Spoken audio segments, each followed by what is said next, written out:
Do you ever feel like you have a case of Dr. Jekyll and Mr. Hyde on the golf course? The first time you step up there to hit that tee shot, you blast it out of bounds, and then you grab a ball out of your pocket in disgust, and you put it down, and you stripe it right down the middle. Why does that happen? What is it that causes us to be so bad on the first shot and so good on the second shot? And more importantly, how do we get that second shot, that second golfer, the second team All-American, I like to call him, how do we get him to be the starter? Well, that is something that took me more than a decade to figure out. In my young playing career, I really, really struggled. I could have a perfect range session and go to the first tee feeling like a rock star, a hero. I could hit any shot in the book and then step up there and top it off the first tee once my nerves set in. And I finally figured it out. It took me, again, over a decade to really understand this. But it's something I want to share with you, and I want to talk about it in this video. So please stay to the end because I have a special offer. I want to teach you how to do this. I want to teach you how to get that second guy to be the first guy, and it won't cost you a thing. So please stay to the end and listen to this clip of this webinar that I recently did for the members of RotarySwing.com. Hey guys, Chuck Quinton here. I'm sorry that Chris couldn't make it for this one. He's down with the Wu flu, so send him some good wishes. He's feeling pretty cruddy right now, but hopefully he'll be back up and running in no time. So we're talking about something interesting today, and I've got my swing up here. This is a swing from last week or 2 weeks ago. I was down in Arizona playing golf, and I posted a couple of swings for you guys up on our Rotary Swing Golf Instagram channel.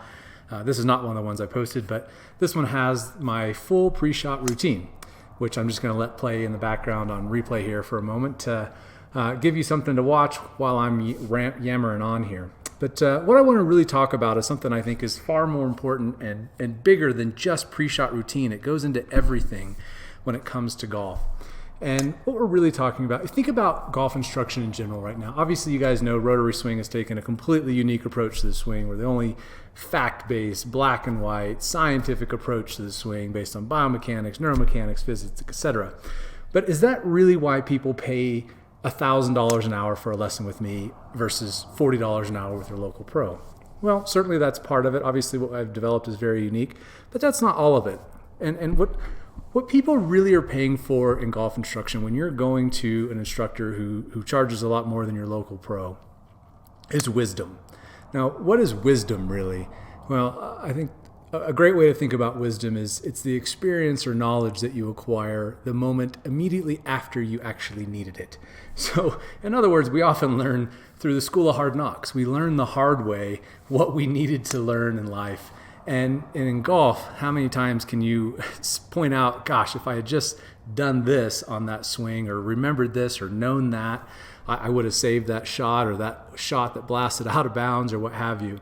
And that's really what it's all about. And when it comes to the mental game and the pre-shot routine, I think that this is one of the most misunderstood, and you guys know I hate training aids because most training aids were invented by, this is a true story, true fact, most training aids are invented by people who aren't instructors, and they're just people like you, the average Joe, who's trying to fix a problem in their swing, and they come up with some crazy contraption that they think helps, and so they try to market it, and then that's why 95% of all training aids fail.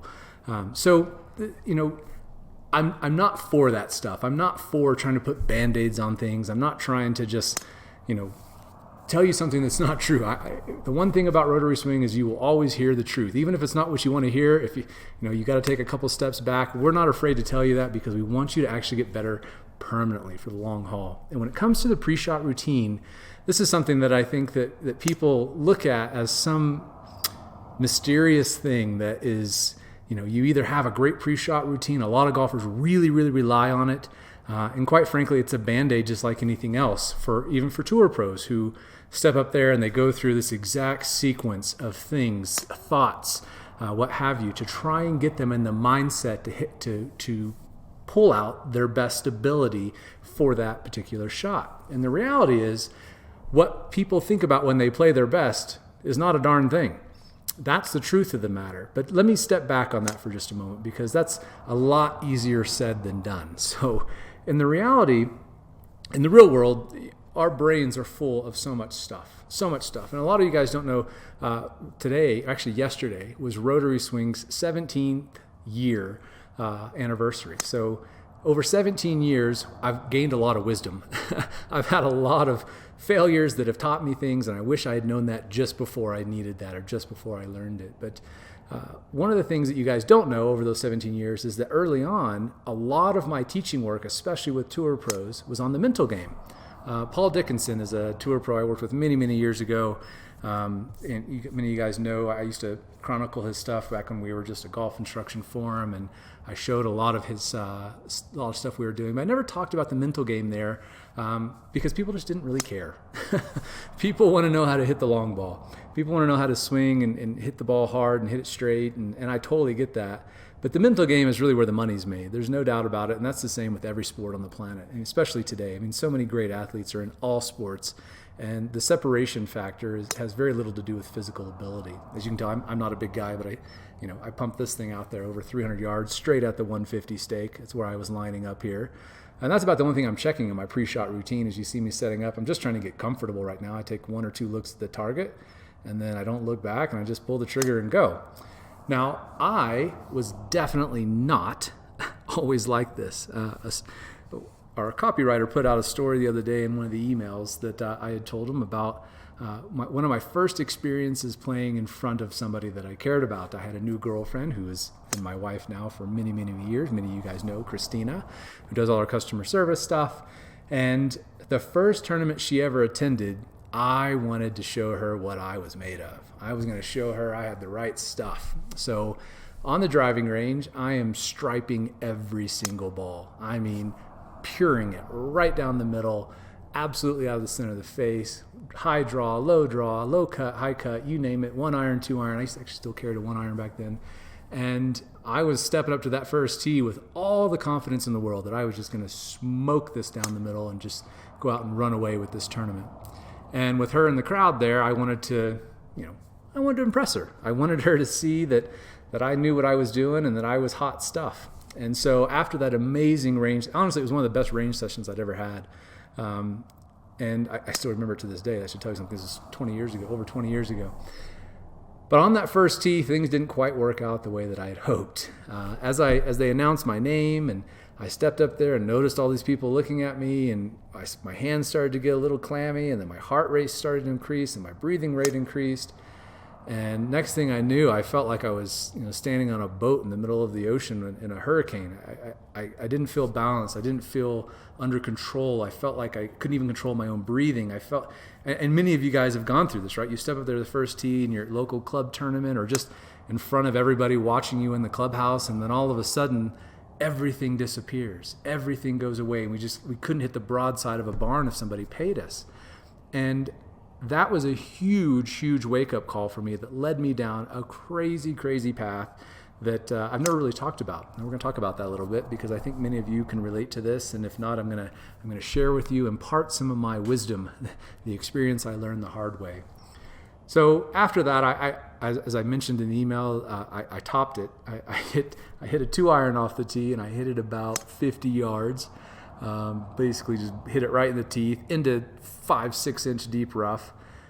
So not an impressive start, especially on the hole was like 400 yards. So I only needed to bunt it like 250 down the fairway and leave myself a wedge in, but couldn't do that. I think I ended up making a 7 because I took a 3-wood out of the rough, out of the 4-inch rough on the next shot, topped that, hit that into the trees, then hacked out another shot, and the next thing I know, like the whole round imploded. So I ended up shooting an awesome 48 on the front 9 there, which was a stellar start in front of my girlfriend. She's thinking, what kind of clown is this guy? She didn't even like golf at the time, so it was not a great introduction to the game. But I turned around and shot 32 on the back. Now, how did I turn it around? Quite honestly, it's the best 80 I've ever shot. I'm never happy to shoot an 80, but when you shoot 48 on the front and 32 on the back, it's a pretty damn good 80. But still missed.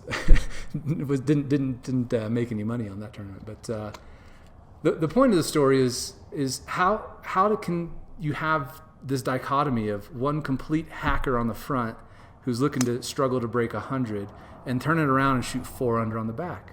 What changed? Well, it took me a long time to understand what changed. It took me a long time to figure out how to garner and call that at will to bring that second 9 golfer out, the second team All-American, to get him out there when I needed him. And now I can conjure him up whenever I need him. But at the time, I had no idea where to even start looking.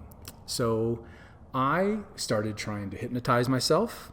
I read every single one of Dr. Bob Rotella's books, Dr. Joseph Parent's books, Zen Golf, you name it, I read it. There's a famous golf sports psychologist. He calls himself a golf psychologist in Florida, but he actually doesn't have a degree. But I worked with so many of these different people trying to figure out why can I hit the ball so great on the range or at certain times on the course, and why can I not do it all the time? Why do I step on the course and then just completely implode at times, and I don't understand it?